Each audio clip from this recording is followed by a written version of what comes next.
Good afternoon. My name is Donna Fiesel, and I'm your host of The Edge on IC Radio, your source for news and entertainment. You can also find us on television, channel 182 on Charter Communications, and Abundance Television, found on Roku, Apple TV, and Amazon Fire. And you can also find us on netnewsnetwork.net. That's our new podcast. So good to be with you today. I have a special friend with me right now. We've been friends for a long time. His name is Rick Staines, and you are actually visiting another part of the world right now. I certainly am. I'm actually at home here in England. So this is an international version, if you like. Yeah, I like it. You know, I love this television show called Escape to the Country. And I catch it every moment I can. And I just love the English countryside. Some of my gardening ideas have come from England. Yeah, some of the English countryside is actually very beautiful. It's the little bits in between that are not so beautiful. Where else? Sounds like around here. Yeah, some of the houses are stunning. Some of the gardens are stunning. And you know, on a good summer's day, anywhere in the countryside here, or anywhere where there's like an attraction, like I went to Hever Castle, and we then went down to Arundel Castle. Beautiful sunny days. The gardens in those places are amazing, and it's a wonderful place to be. When the weather turns and it's wet, not as nice. But isn't that the same anywhere? Yeah, it's the same way here. So how often do you get rain there? Because almost every one of the shows, they've either just had rain or is about to. Well, I've been here almost 2 weeks and we haven't had one drop of rain. Oh, wow. Yes. It was, I mean, and hang on, there may be a fleeting drop of rain, but it was very fleeting. It didn't even really make anything really wet. It was just very, very quick, very sporadic. But I mean, it's actually been really nice. And when we're talking about 70, low 70s, which is good for England, pretty much for the 2 weeks. Mm-hmm. Well, it's beautiful. I've been once, and I had a blast. I loved it. So, yeah, it's where my family is from, actually. Last name Cheers is a very common name there, is what I understand. Yeah. Do you know whereabouts your family came from originally? Nope. Because England's very complex. I mean, right now I'm in the south. I'm in a place called Horsham. So about 24 miles from the coast, from Worthing and Brighton. But they speak with my accent that I have now. But this accent varies within a few miles and gets worse as it gets north. So you need to find out where you're from, and then I can either be kind to you or I can make fun of you even more. Oh, okay. No doubt it was probably the southern part. I'm just basing it on, Just pull the wool over my eyes because yeah. I don't. So I've got to ask you this question. Okay, we've had, and I'm sure you keep up with the news while you're abroad, but things are really weird here in the United States. What are your family and friends? What did they think of the United States, just based on what they're hearing in the news, and what news are they hearing? It's funny because they obviously a lot of their opinion on politics is by the news, and the news is way biased. I mean, it's like everything else in the US. It gets played over here by the BBC. There's no unbiased news. They have the spin. That's what they want to say. So they get the same kind of news we get over there, which doesn't tell the truth. So they have a completely miscued idea of what America's like. Because first of all, they're worried about all of the violence. And you go, well, most of the time there isn't any. It's very sporadic in small areas. It's very sort of like inner city stuff. And there's only certain cities that it really happens into. So you have to explain a whole lot, because they do believe that it's worse than it is. They also see a lot of things where or Americans are portrayed as kind of stupid. So they also get that part of it too, and then they also see what Americans come over to the to the UK, and those people, generally their dress sense isn't great. There's a little bit of arrogance there, and the service isn't the same here, so they're very loud. They're because we're not over here, we're much more subdued. So they don't have the correct view. It's when they come over and they actually see it for themselves, it changes their mind, because then they realize that it's not what's portrayed on TV. Mm-hmm. Yeah, absolutely. I'll say everything is wrong. I mean, it's just. But what did they think of our president of the United States, Joe Biden? Well, if they had a view on Trump, they definitely have a view of Biden. They all know he's an idiot. I mean, because we were sitting there laughing today with my brother about him falling over again. And it's like, well, we get used to it. I mean, he's old and doddery, and you have to watch him walk. At one point he's going to fall over. Yeah, it looks very unstable. So, yeah, their opinion isn't very high of him. But well, at least somebody has a high opinion of him. Folks act like they're just really shocked that he's a few people here are beginning to come around. Even some Democrats are saying, whoa, because there's so much corruption in that family. Yeah, I think there's a lot of people that are coming around to not only that, but the fact now that they've gone through 3 voting cycles, which was 2016, where Hillary was supposed to win and didn't. Then 2020, when Trump should have won and he didn't. And then the midterms they just had. And basically there's powers that be have been watching, so they know all the tricks now. And that was the plan, is just to make sure that they could cover all the bases. They know exactly. That's why the Dems are a little bit scared that Trump's back on the scene, and he's sparking. He's back to his old self. He's very outspoken, and it's going to be interesting. Well, all we're seeing in the headlines this week is the division in the Republican Party, the big division, blah blah blah blah blah. So I mean, it's almost like it's between him and DeSantis, and I like DeSantis, but I just I think he's a good guy. But I don't know if they're really fighting as much as the media says they are. Yeah, I think it's the media spin, to be honest with you, because it's all they've got. I mean, they've got nothing else. I mean, what have they got to say about the Dems? Not a lot. Only that Joe Biden's basically trying to tie up and not have anybody to debate him, because he knows he'd lose. He'd lose against anybody. He'd lose against a kindergarten kid. I still can't believe he's president of the United States. I still think someday I'm going to wake up and this is not happening. It's just been a huge dream. So, I mean, how can you possibly run as president of the United States and not have debates? And I mean, how do you think it's going to work out for the Democrats this year? Well, I would hope that there's been. I mean, if I was to take it, just gauge it on the show that CNN put on for Trump and brought him in and had a mainly liberal left audience, and at the end they're all applauding Trump. The reason being is because they were live in the studio with him. They got to see him as he is. They got to realize that he's not this person that the news portray, because they couldn't do the selective editing and the sound bites that they would normally do. He was engaging, and they all applauded him at the end. So it kind of backfired on CNN. When you get that kind of thing, you go, oh, okay, well, how's that going to work with everybody else? Yes, you're going to always get the people that don't like Trump. But I think America's just had enough. They've just had enough of all of this stupid rubbish that we're having to deal with. That's very divisive and trying to get us riled up. I mean, I say us, the normal regular people, trying to get us riled up so that they can say, oh, look, they're just white supremacists. Because that seems all they've got is to call up race.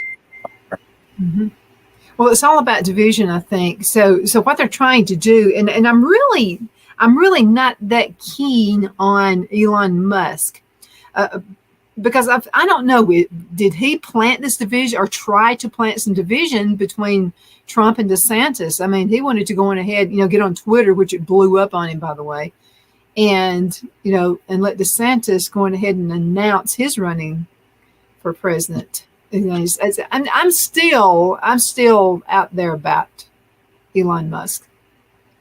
I think he's actually been good for a lot of things. I think that, he has a way of thinking, a business brain, a way of thinking of things that all of us don't always, match with. And sometimes that could be problematic. I think, in general, he's got some decent ideas. I mean, they're not all perfect. But, I mean, if it wasn't for him, Twitter would be the same old, rubbish we were getting before. Yeah. So, and in that case, when when Twitter was shutting everything down because it was in line with the FBI and everybody else and the US government, it wasn't good for us. It wasn't good for free speech. Mm-hmm. So right. it's horses for courses. I think I think in general he's good, but he does make some hiccups occasionally. Mm-hmm. I almost see him as like, you've had a sibling that would, kind of jerk your chain just a little bit to get there. I kind of see him as being the sibling who jerks the chain. And I don't know that he really knows what side he wants to be on. Yeah. Did you see the interview with the BBC reporter that he did, where he just turned it around? It was a very, very good interview. I mean, he made the BBC guy look stupid. He's very, very smart. He's a very, very smart man. But like I say, sometimes he doesn't always do the things that we expect him to do. So we go, I don't know if I like that or not. But, I guess that's the same with anybody. I mean, not everything Trump did was, had an approval. It's just that's why he's where he is. That's, what they do. But Trump's consistent. So I wanted to ask you this. Okay, and this is about, but I like it. And to me, he's just not rude. I like the guy. I like his bluntness. I mean, I like, just tell it like it is, whatever. I really love the interview, though, with the lady who said, they were talking about this affair he supposedly had, with this lady. And he said, well, just look at her. She's not my type. And then he looked at the interviewer and said, and you're not my type either. So I was just like, there you go, dude. I mean, what's wrong with being truthful and just saying things the way they are? I mean, you're that kind of a guy. You're that guy. Yeah, we there was a poll here today actually because there was a kid in a class gave out invites to his birthday, and there was one kid that didn't get invited, and because they were saying on this it's like a morning breakfast show. Well, they should have invited that one kid, and I'm like, no, because you don't know what's going on in the class. You don't know why people don't invite him or don't want him. Then we should not put peer pressure on these kids to invite everybody in the class, because that's what we do. We just go like, oh, you should invite everybody, make everybody feel comfortable, because today it's all about making people feel like they belong. And sometimes you don't belong, whether you think it or not. You don't belong, and if he doesn't belong, then don't invite him. He'll learn the hard way. Yeah? You either got to be nice to people or just accept that you ain't going to get invited to birthday parties. Well, it's all about appearances. Like men who are dressed up like women, and they don't look anything feminine at all. I mean, a few of them do, I guess, but I mean, this whole thing about being accepted for who you are, but the deal, if you're really following science, that's not true. Yeah, again, I mean, the one thing I'd say about here, they've got some very interesting shows. There's one called Naked Attraction, where one person has a choice of, starts with the first choice of 5 people, and those 5 people are naked, and they show them in progressive states of undress. I mean, they lift the screen up, and so you're seeing everything. It's just it's a sight to behold, believe me. And there's another show we were watching where it was like Dress to Impress, where the guys have to, or the people have to buy an outfit. 3 people have to buy an outfit for this one person. That one person then chooses 2 people to go through the 3 based on their outfit. And there's one guy on there, and he actually had a vlog, an online vlog, and his character was a female. And because he told everybody on camera he dressed as a female. And whilst I get that, it was kind of weird that you'd go on TV to try and get a date with a girl and then come out and tell her that you dress as a woman online because you have a vlog. And he was actually, when he was dressed shopping for clothes for her, he was trying them on. This is so warped. I mean, please. It's crazy. It is a crazy, crazy world. I mean, we had a good giggle about it, but I mean, the ramifications on after that. I mean, he got knocked out in the first round because his choice of clothes was just terrible. Mm-hmm. And then the fact that he was just the way he was because he just thought he was so good. But it's like because he couldn't make up his mind what he wanted to be. Were you going to be the guy? You're going to be the girl. Mm-hmm. And he was having this conflict with himself, which when it comes down to, is that the mental illness that everybody's going on about? Is that the conflict, the schizophrenia in people? It's out there and it's rampant. Let's go ahead and cut into a commercial break. We will be right back in just a few minutes. Everybody hang in there. The Hatter Cafe and Country Inn is nestled in the northeast corner of Alabama the Beautiful in the delightful town of Mentone. We're located on top of scenic Lookout Mountain near Little River and DeSoto State Park and located only 5 minutes from shopping and restaurants. There is also a nearby community walking path and golf course. We welcome everyone through the doors and we are committed to outstanding service for all guests. At the Hatter Cafe and Country Inn, we invite people from all walks of life to come and get away from it all, enjoy the open spaces, treetop views, fresh, clean air, and experience Southern hospitality at its finest. We look forward to hosting you. To reserve a special event, or if you would love a special getaway at the Country Inn, you can call us at 256-634-2018.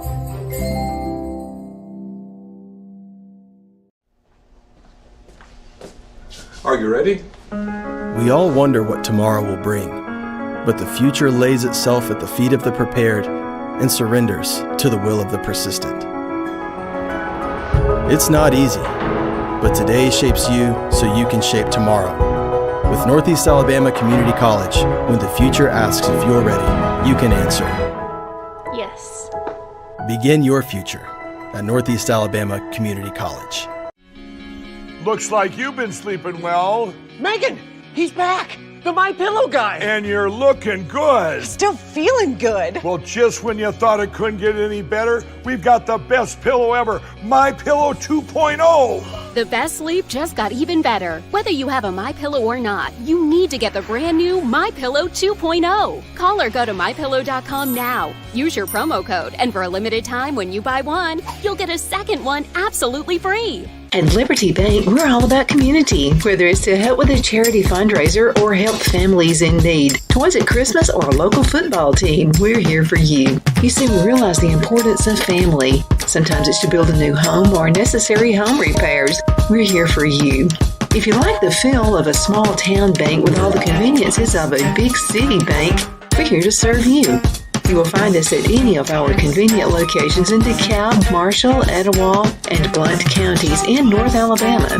You can call and speak with any of our friendly staff at 256-659-2175 or check us out on the web at libertybankal.com. And thank you for your support of our community. Member FDIC Equal Housing Lender.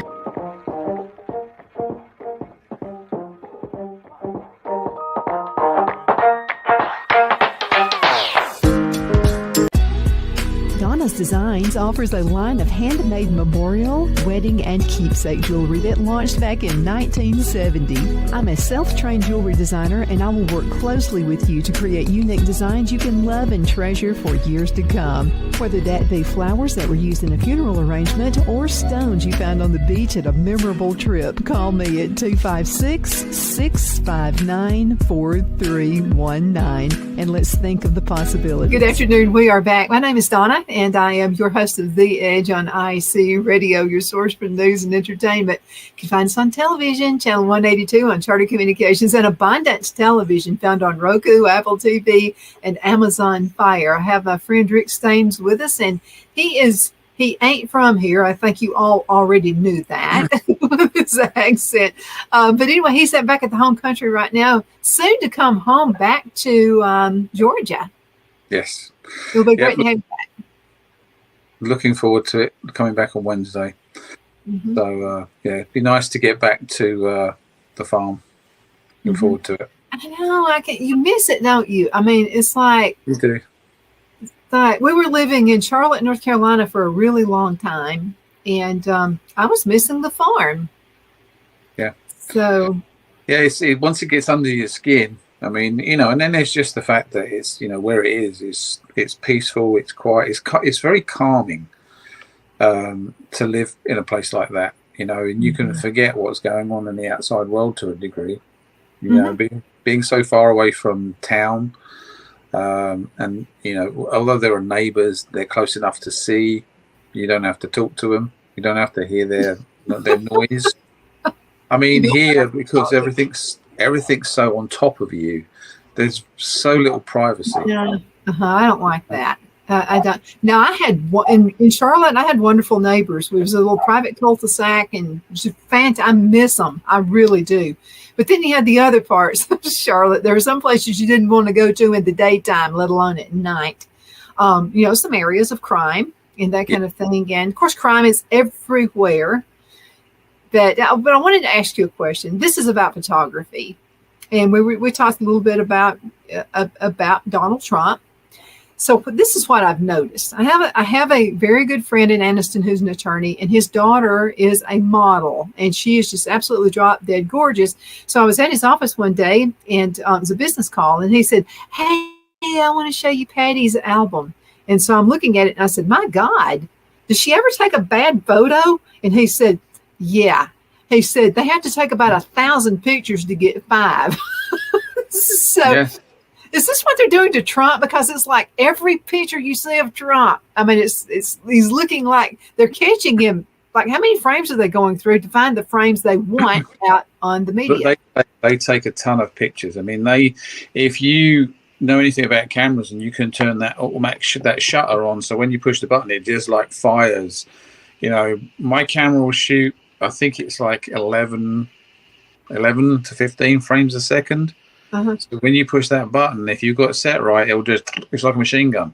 So what you do then is it might be you'll have 15 pictures almost the same. You just pick the best one out of the bunch. And then you do that when you're taking pictures of children, animals, anything that's moving fast, even weddings. At certain points of the wedding, you'll take a really fast shots with the camera, just so that you know that one of those shots is going to be perfect. Yeah, well, it's obvious they're picking the bad ones.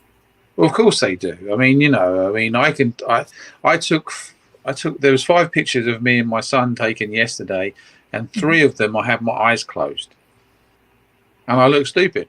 Yeah, it shouldn't have happened, but it did. But because it does happen. I mean, you can't help it. I mean, and the camera's just, especially. It's just going. You're going to get bad ones. Yes.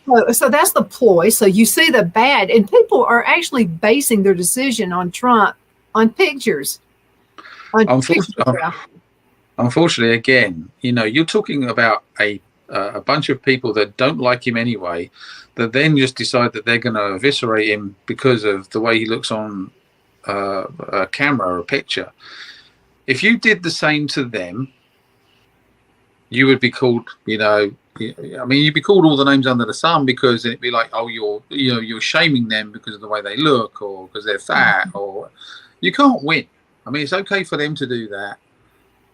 You can't do it in any way back to them. I mean, I've had cameras shoved in my face before, and I've shoved my camera back in someone else's face, and they're going like, you can't do that. Hey, you've been doing this to me for 20 minutes. I'm going to take a picture of you. I'm going to shove my camera in your face. So, again, it goes back to the equality. Everything's okay when it's the left and the liberals, not when it's the middle to the right. Do you feel like as a country we're losing pride? And the reason I'm asking that is I was watching a commercial. I've watched several commercials. And since I'm in the business, I watch commercials probably more than anything else now. And so there are pictures of women who are overweight, and they're dancing across the stage. They're wearing clothes that are just not appealing to them at all. And they seem to be proud of it. You remember there was a time when, when people actually cared what they looked like with their clothing and like you remember the old days, you probably had somebody say, "Hey, Rick, does this make me look fat?" Well, I can imagine you saying, "Yeah, it does." And so no, you wouldn't do that. But no. If I had a friend, I'd tell them. In a gentle way, I would say, "Yeah, that's not suited for you." I would actually say that. But it's like you can't tell people the truth anymore about anything. No, you can't. And the problem is that, because, you can't be honest with people. You can't tell them that they're fat, overweight, their dress is too tight, that their arms too long, their eyes wonky, their ears don't match, whatever. You can't tell them anything because, they're a person. You go, okay, yeah, well, I get that. But there's also some things that you just don't do when you're a certain size. There was a woman on a plane the other day, and literally she was banging into and she had to turn sideways to go down the aisle. She was that big, and then there's the other video of the lady getting the baby out of the car, and she falls over and the baby's in a buggy going towards the road. And it's only because some guy actually stopped the baby from going in the road because she kept getting up and falling over. Yeah. And people were going like, well, it's because she's fat. And that was the fact. She was too fat to go rescue her baby. Mm-hmm. And people were getting annoyed saying, well, you can't fat shame her. Well, what if her baby hadn't been saved by that person and killed by a car? Mm-hmm. Would you have the same opinion of that woman? Because she couldn't get up and save her own baby because she was just overweight and gross? So, yeah, we live in very strange times, just very strange times, Yeah. There's a singer, she's black, and she's very, very overweight, and I don't know who she is. I don't keep up with Lizzo. Yeah. And she wears the scantily clad clothing that, even if you're 80 pounds, you might look good in it. But I'm talking about, it's like she's not embarrassed. I would be so, it was just like, no way would I wear that. She's not. And I saw her the other day going, and there's a positive side. There's a positive message she's getting out to people, and I get it and I understand it, and I applaud it. But at the same time, you are what you are. And sometimes it is literally genetics that are deemed that way. I know people that are genetically, they're just going to be big because if you look at the mother or the father or both, they're almost identical looking to them, and they've got the same features and unfortunately the same body shape. That's something they can't do. They can't do anything about because even if they try to lose weight, they can't. And they also have health issues that stop them from doing any exercise. So I get it, but it's when it's just like literally flaunting and we have to accept it. It's like everything else in this world. We don't have to. You can make a decision not to accept whatever you want to, because just like they do. Just like everything else, just like the whole transgender thing. I don't care. I don't care what you do. I don't care. I don't either. I could care less. Don't keep ramming it down my throat or expect me to know your pronouns. Before I know you, because if I don't know you, then I'm going to look. We use our eyes to look, and that goes back to the photographs of Trump. What are they doing? They're using the eyes. Now, if you used your eyes on them and said something, and my pronouns, them, they, it, whatever, and you called it a she, then you're in trouble because you've used the wrong pronoun, but you didn't know the pronoun. So I say enough of that. We're going to have to call it a day already. The show is over. So, Rick, thank you again so much for being on the show. I know that it's an exhausting trip, and I appreciate you spending time with me today. Oh, you're more than welcome, Donna. Thank you very much. And thank you for watching. We'll be back tomorrow with another exciting guest. Again, Rick, thank you so much. Hope you're having a great day.